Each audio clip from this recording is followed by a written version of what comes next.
அப்படி எல்லா கோரிக்கைகளையும் நிறைவேற்றுவதாக ஒப்புக்கொண்டுதான் கூட்டணிக்கு வந்து எங்களோட உடன்படிக்கை ஏற்படுத்தப்பட்டது.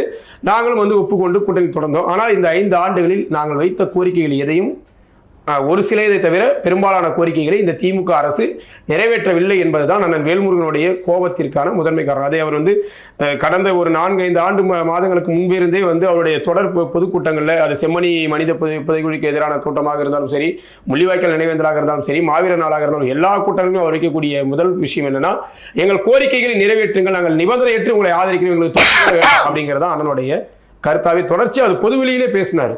எங்களுக்கு வந்து நீங்க எம்எல்ஏ சீட்டே வேணாம், எனக்கு பதவியே வேணாம், ஆனால் நான் வச்ச கோரிக்கை நிறைவேற்றுன்றதை அவர் வந்து தொடர்ச்சியாக வலியுறுத்துறாரு. தமிழ்நாட்டிற்கு வந்து உள்நுழைவு அடைமுறை முறை கொண்டு வாங்கன்றாரு.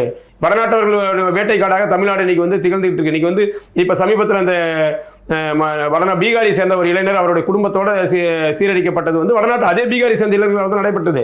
இப்ப தமிழ்நாடே வந்து வடநாட்டவர்களால் வந்து கொலை, கற்பழிப்பு போன்ற தொடர் குற்றச்சம்பவங்களுடைய பிறப்பிடமும் மாறிக்கிட்டு இருக்கு.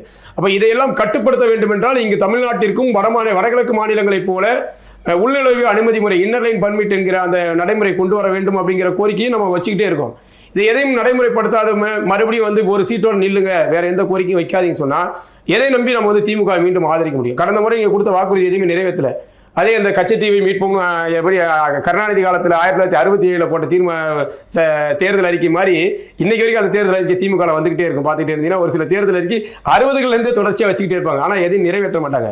அது மாதிரி நாங்கள் போன தேர்தல் எங்களுக்கு கொடுத்த வாக்குறுதி நிறைவேற்றல, இந்த தேர்தலில் உங்களை எதை நம்பி நிற்பது அப்படிங்கிற கேள்வியை தான் தலைவரும் முன்னணி நிர்வாகிகளும் முன் வச்சிருக்கோம்.